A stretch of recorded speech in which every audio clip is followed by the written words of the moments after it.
சுவாமி ஐயப்பன் இந்தியாவின் மிக பிரசித்தி பெற்ற தெய்வங்களில் ஒருவர். அவர் தர்மம், தவம், ஒற்றுமை மற்றும் சமத்துவத்தின் சின்னமாக போற்றப்படுகிறார். ஐயப்பன் திருக்கதை தேவர்கள் மற்றும் அசுரர்களுக்கிடையே ஏற்பட்ட போராட்டத்துடன் தொடங்குகிறது. மகிஷி என்ற அசுரப்பெண் கடுமையான தவத்தின் மூலம் பிரம்மாவிடமிருந்து ஒரு வரம் பெற்றாள். சிவனும் விஷ்ணுவும் ஒரே உருவில் தோன்றினால் மட்டுமே அவளுக்கு மரணம் ஏற்படும் என்ற வரத்தின் காரணமாக அவள் தேவர்களை துன்புறுத்தத் தொடங்கினாள். இதனால் தேவர்கள் சிவபெருமானையும் மகாவிஷ்ணுவையும் அணுகினர். உலகைக் காப்பாற்றும் பொருட்டு விஷ்ணு மோகினி அவதாரம் எடுத்தார். அந்த தெய்வீக சங்கமத்தில் பிறந்த குழந்தையே ஐயப்பன்.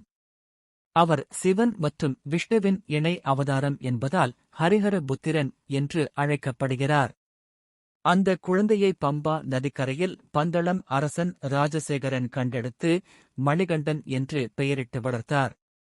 மணிகண்டன் சிறு வயதிலேயே ஞானம், வீரம், கல்வி மற்றும் போர்திறன் ஆகியவற்றில் சிறந்து விளங்கினார். அவரின் திறமையால் அரசிக்கு பொறாமை ஏற்பட்டது.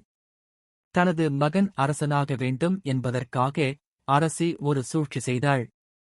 புலிபால் மருந்தாக வேண்டும் எனக் கூறி மணிகண்டனை காட்டிற்கு அனுப்பினாள். காட்டில் மணிகண்டன் பல அசுரர்களை அழித்து மகிஷியையும் வதம் செய்தார். பின்னர் புலிபாலைக் கொண்டு புலிகளுடன் அரண்மனைக்கு திரும்பினார். இதைக் கண்ட ராஜசேகரன் மணிகண்டன் தெய்வீக அவதாரம் என்பதை உணர்ந்தார்.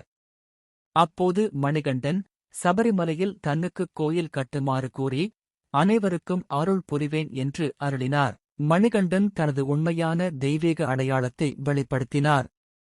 5. எனக்கு சபரிமலையில் ஒரு கோயில் கட்டுங்கள். அங்கு தவம், விரதம், சமத்துவம் ஆகியவற்றை கடைப்பிடித்து வரும் அனைவருக்கும் அருள் புரிவேன் என்று கூறினார். ராஜசேகரன் அதன்படி சபரிமலையில் ஐயப்பன் கோயிலை கட்டினார். இன்றும் சபரிமலை ஐயப்பன் ஜாதி, மதம், மொழி வேறுபாடின்றி அனைவரையும் ஏற்றுக்கொள்ளும் தெய்வமாக விளங்குகிறார். சுவாமியே சரணம் ஐயப்பா என்ற மந்திரம் மனிதர்களுக்குள் உள்ள அகந்தையை நீக்கி அனைவரும் சமம் என்ற உணர்வை வளர்க்கிறது.